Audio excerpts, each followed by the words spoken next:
Education में आपका स्वागत है। मेरा नाम प्रिया है। आज हम इडियम्स का पार्ट 12 करेंगे।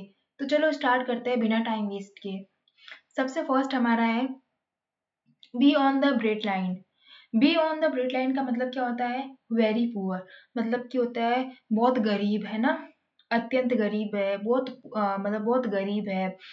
तो इसको कैसे याद रख सकते हैं कि ये ना ब्रेड लाइन मतलब कि जो ब्रेड खाता है ना वो बहुत पुअर होता है ना। ब्रेड से याद रखेंगे कि वो सब दिन ब्रेड ही खाता है, वो बहुत पुअर है, वो वेरी पुअर है। मतलब यहाँ से याद रख सकते हैं ना ब्रेड से कि हाँ वो बहुत ब्रेड खाता है, तो यहाँ से याद रख सकते हैं ब्रेड मतलब कि वो बहुत पुअर है। Be on the bread line का मतलब होता है बी वेरी पुअर। फिर नेक्स्ट आता है हमारा बेयर फ्रूट। बेयर फ्रूट का मतलब होता है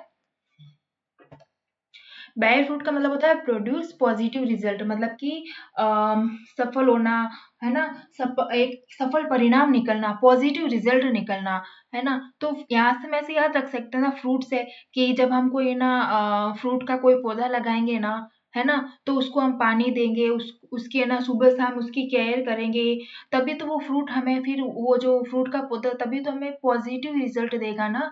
हम उसकी केयर करेंगे तभी वो फ्रूट का पौधा होगा, वो हमें पॉजिटिव रिजल्ट देगा। तो इसको ऐसे याद रख सकते हैं फ्रूट से रख के कि फ्रूट हमें पॉजिटिव रिजल्ट देगा। फिर नेक्स्ट हमारा आता है बायर गार्डन। इसका मतलब होता है a place of noise and disturbance, मतलब कि होता है कोई शोर है ना, कोई अशांति वाला स्थान जहाँ पे बहुत ज्यादा शोर हो रहा है, बहुत ज्यादा अशांति है। तो उसको कैसे याद रखेंगे ट्री के साथ? गार्डन में। तो गार्डन में आप जाते होंगे ना कहीं पे, तो वहां पे गार्डन में कितना शोर होता है, गार्डन में तो अशांति रहती है, कितने सारे लोग आते हैं गार्डन में। तो गार्डन से याद रख सकते हैं भाई गार्डन में बहुत शोर होता है, बहुत अशांति वाला स्थान है गार्डन में, है ना। तो इसका मतलब निकलता है place of noise and disturbance. Next हमारा आता है बी वर्ड्स अपार्ट। इसका मतलब होता है बी वेरी डिफरेंट, है ना। तो इसका मतलब बहुत अलग होना है ना, बहुत अलग होना, बी वेरी डिफरेंट। मतलब कि जब दो लोग किसी पार्टिकुलर जो कोई चीज होगी ना उस पर दोनों के सुझाव बिल्कुल अलग अलग होंगे, दो लोगों के सुझाव अलग अलग होंगे, तो उसे बोलते हैं कि be very different, be worlds apart, है ना। तो ऐसे भी यहाँ से याद रख सकते हैं ना पार्ट से कि पार्ट तो सबके अलग अलग होते हैं ना। पार्ट वन, जैसे कि अब मैं पार्ट 12 करा रही हूँ तो वन में अलग करवाया, टू में अलग करवाया, तो पार्ट से भी हम याद रख सकते हैं कि बी वेरी डिफरेंट, अलग अलग, है ना, बी वेरी डिफरेंट। नेक्स्ट हमारा था बी लाइक चॉक एंड चीज। तो इसका मतलब होता है एब्सोल्युटली डिफरेंट, मतलब कि अलग है ना, दोनों अलग अलग, बिल्कुल अलग है। एब्सोल्युटली डिफरेंट इसका भी मतलब ये निकलता है। तो चॉक एंड चीज, आपने देखा ना चीज अलग होती है, चौक अलग होती है, ये तो पता है ना भी चौक एंड चीज तो अलग ही होती है ना। तो एब्सोल्युटली डिफरेंट। नेक्स्ट हमारा आता है बटन वन स्लीप्स। इसका मतलब होता है to keep silence. To keep silence मतलब कि चुप हो जाना, है ना, चुप हो जाना। तो इसको ट्री के साथ कैसे याद करेंगे? जब हमारे लिप्स पे हम बटन लगा देंगे तो हम तो चुप हो जाएंगे ना। तो लिप्स और बटन, बटन ही वन स्लिप्स, मतलब कि लिप्स पे बटन लगा देंगे तो हम चुप हो जाएंगे ना फ्रेंड्स।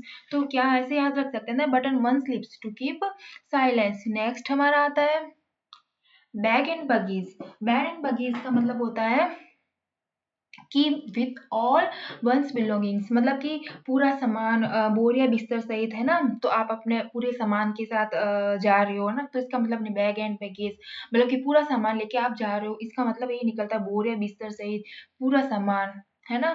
बैग से याद रख सकते हैं आप, बैग से कि बैग से याद रख सकते हैं पूरा सामान, बैग बोरिया बिस्तर सहित।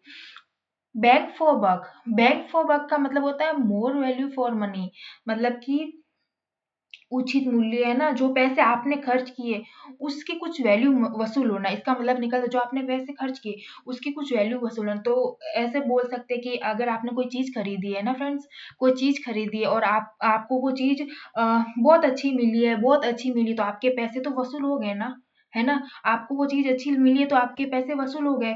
तो इसी को बोलते हैं मोर वैल्यू फॉर मनी, जो पैसे आपने खर्च किए हैं उसकी कुछ वैल्यू जो वसूल हो गई है। फिर नेक्स्ट आता है barking up the wrong tree. Barking up the wrong tree का मतलब होता है trying to do something in way that will not work. इसका मतलब होता है कि गलत दिशा में काम करना, रॉन्ग डिसीजन होना आपका, आपकी रॉन्ग चॉइस, रॉन्ग डायरेक्शन में काम कर रहा है ना।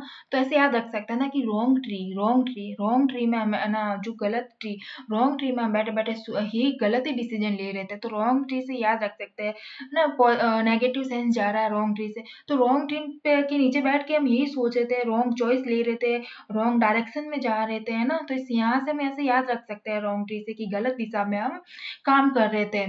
B an old head, be an old head का मतलब होता है बी आउटडेटेड, मतलब कि आउटडेटेड हो गई कोई चीज, अप्रचलित हो गई, है ना।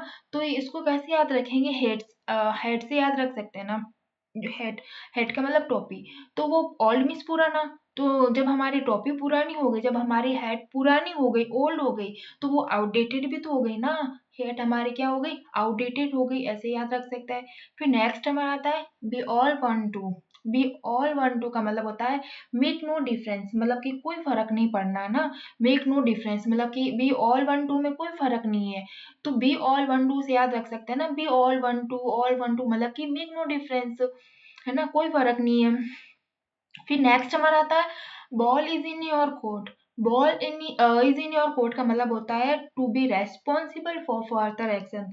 इसका मतलब होता है कि कोई मतलब कोई निर्णय है वो आप ले सकते हैं, मतलब आपके ऊपर है ना। तो कैसे याद रखेंगे, कोर्ट और बॉल, अगर आपके कोर्ट में अगर आपके बॉल है ना, तो अब आपको पता है कि आप उसे फेंकोगे, आपको क्या करना है, या फिर आप उसको आपके पास रखोगे, तो ये आपका निर्णय है ना। ये आपकी जिम्मेदारी जिम्मेदारी है कि आप उस बॉल का क्या करोगे, है ना। तो इसको ऐसे याद रख सकते हैं कि भाई अब आप अगला निर्णय लेना अब आपके ऊपर निर्भर है ना। तो इसको ऐसे बोल सकते हैं जिम्मेदार होना। तो इसका मतलब ये निकलता है to be responsible for further action. तो बॉल और कोर्स से आप आराम से याद रख सकते हैं। फिर नेक्स्ट हमारा आता है be down with, be down with का मतलब होता है सफरिंग फ्रॉम, मतलब कि होता है सफरिंग होना, पीड़ित होना, है ना। तो ऐसे याद रख सकते हैं ना, अब तो बहुत ही डाउन स्थिति चल रही है, अब तो बहुत डाउन हो गए, है ना। पीड़ित होना मतलब डाउन से याद रख सकते हैं सफरिंग फ्रॉम, मतलब कि पीड़ित होना। तो आज के लिए इतना ही। अगर आपको मेरा वीडियो अच्छा लगा तो लाइक करो, कमेंट करो, सब्सक्राइब करो। Thank you.